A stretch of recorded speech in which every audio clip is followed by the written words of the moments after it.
It's me, Liz Yuille. I'm in the sunlight, which means I must be filming late in the afternoon. So, sorry, I think it froze there for a moment, but hopefully we're back on. Welcome to Simple Stamping Saturday, and this is a special Simple Stamping Saturday because today is World Bee Day, and I'm celebrating that. So let me flip the camera down. I have dug out this carried over Queen Bee, and that's the stamp set that I'm using. The card that I have made is this, so it's landscape, not portrait. So let me show you how I made it. And that's the envelope. So let me show you how I made it. I've got my white note card, I've got my Queen Bee on my block, so I'm just going to ink her up with tuxedo black ink and stamp that kind of in the middle, sort of towards the top-ish. Sorry, there's reflections, those will go when I open things up. So there's my Queen Bee. Let's pop that to one side. I'm going to keep the ink out while I stamp the envelope. I'm just using this little bee on the bottom corner there.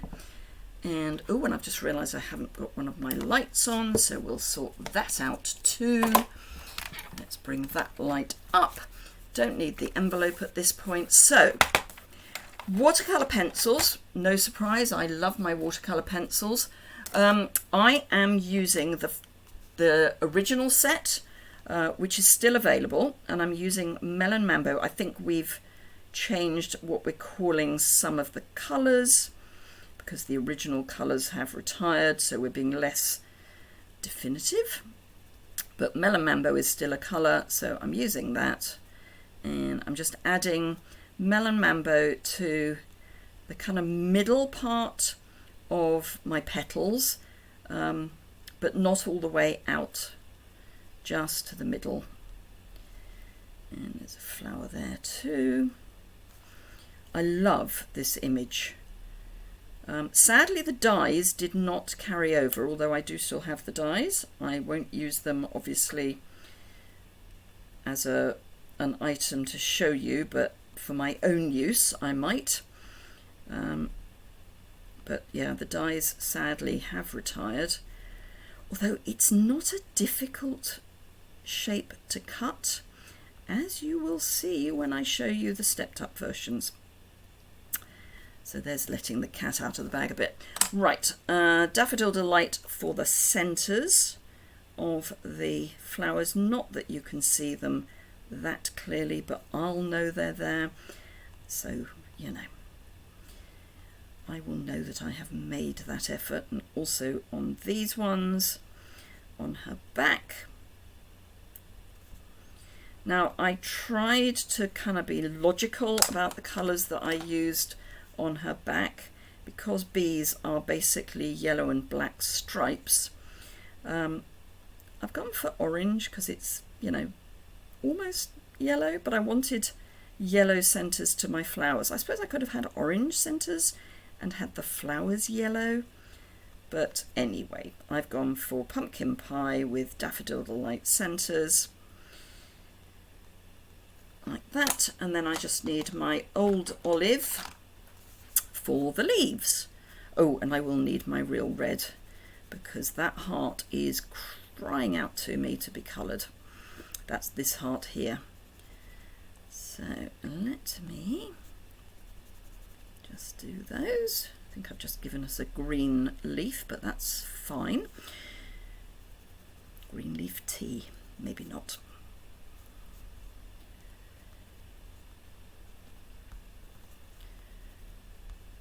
Now, I have shown you this before and I've said this before, but I still get questions. I'm going to be using a colour lifter to move the ink around. And as I say, I still get questions as to why. Red. The answer is because the blender pen is great with watercolour pencils, but until your Memento ink is absolutely, definitely dry, You can move the ink with a blender pen. Oh, I need a scrap of paper. Here we are. Just like to make sure that my nib is clean. So I'm going to move that ink around and it will blend the colour out. So we'll have paler on the edges and darker in the centre. The alcohol in the colour lifter does not interact with the memento. So you don't get any of that smudged effect that you can sometimes get if you don't leave your memento long enough to dry. Memento is water resistant, it is not waterproof. You could use StazOn. I'm just a lazy crafter and the cleanup from StazOn is, and I like my stamps to be red or clear depending on whether they're photopolymer or red rubber. So I just can't be doing with leaving StazOn on the stamp, and I'm not convinced that it's a good idea because it has got solvent in the ink, and I don't think that solvent's good on either red rubber but certainly on photopolymer. Now I'll try and get a good close-up to show you the way that that's blended out. I don't think you're going to be able to see it terribly clearly on the camera. I'm going to do the orange next. I'm not going to bother doing the yellow because it's such a small area that frankly you wouldn't know whether I had blended it or not. And there is a point at which life becomes too short to worry about these things, so I'm not going to. So yes, World Bee Day. You have to say that quite carefully. It's not World Bee Day, it's World Bee Day. You need a pause between the two, otherwise you might be talking about something in a bathroom.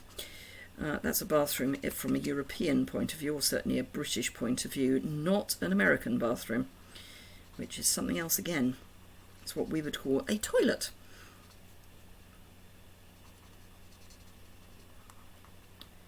Although maybe that's a restroom, I don't know, I get confused. I don't think I blended that, so as I do with the blender pen, every time I go to another colour, I'm just checking that I haven't got any pigment left on my nib. Just do those leaves. And I do it when I've finished as well, and when I start, because that way I know that I've got a clean nib. So I'm not going to bother colouring the envelope because it's just a little hint of something, and I'm not blending the red because it doesn't need blending. It's perfectly fine where it is. So that's my simple stamping version.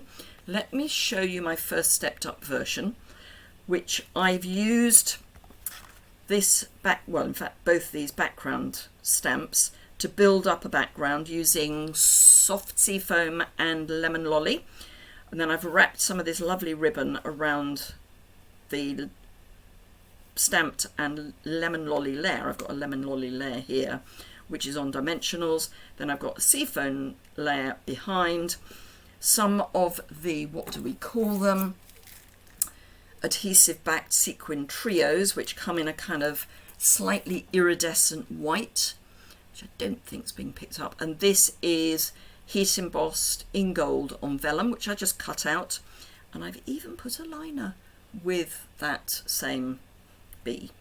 So that's my first stepped up version. My second stepped up version is this. Now the card sits like that.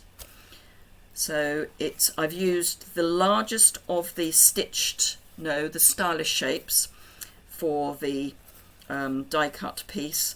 Again, I've got those sequins, I've got the same stamping, and I've just realised I've got all of it upside down. So hey ho, this is the right way up, the rest of it is upside down. I don't think I'm going to be able to get that off. It's fine, never mind. We all make mistakes. It will go in a standard envelope like that, so you can see it's the same size as the ordinary card, and I put the soft sea foam here with lemon lolly behind my die cut. And again, I've just hand cut the bee with more of the sequins. So there we go. That is my nod to World World Bee Day, the day we celebrate bees. So let me flip the camera back. Thank you so much for joining me today. So I'm just setting up my next slide. Thank you so much for joining me today. I hope you have a good day and you can go out and watch the bees buzzing around all those lovely flowers that are out at the moment. I hope it's a sunny day, because I will actually be at an 80s rock event all day in the open. So I need it to be dry, please, and preferably sunny. Anyway, have a fantastic rest of your day, and I will look forward to seeing you again very soon. Bye for now.